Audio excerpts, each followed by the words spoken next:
সবুরের ফল অনেক মিষ্টি হয়, কিন্তু এটা তো টক, তার মানে এটা সবুরের ফল নয়।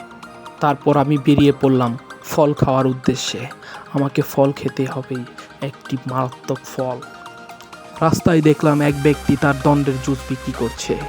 সে মেশিন দিয়ে তার দণ্ডের জুস বের করছে, ঠান্ডা ঠান্ডা জুস।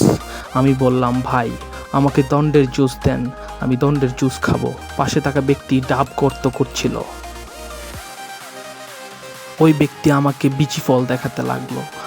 আমি বললাম যে না, আমি দণ্ডের জুসই খাবো, কারণ দণ্ডের জুসটি হচ্ছে মিষ্টি এবং সেটা খাওয়ার পরে আমাকে একটি তৃপ্তি পেলাম, একটি এনার্জি হলো আমার শরীরে।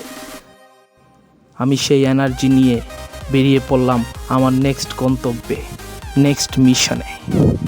গ্রামের পথ ধরে আমি যত তাড়াতাড়ি সম্ভব আমাকে পৌঁছাতেই হবে নেক্সট গন্তব্যে, কারণ দুশ্মন যাতে আমাকে ধরতে না পারে, তাই আমি তাড়াতাড়ি করে যেতে লাগলাম। পাশাপাশি সূর্য আমাকে ফলো করতে লাগলো। প্রচণ্ড রোদে মাটি ফেটে দণ্ড দিয়ে ধোঁয়া বেরোচ্ছে এবং সেটা দেখে আমার ভয় চলে আসলো। আমি নিজেকে সামলাতে পারলাম না এবং দ্রুত ওই জায়গা থেকে সরে গেলাম, যাতে করে দুশ্মনরা আমাকে ধরতে না পারে এবং আমাকে টর্চার না করতে পারে। আমি আমার গন্তব্যে পৌঁছাবই, যে কোনো মূল্যেই হোক।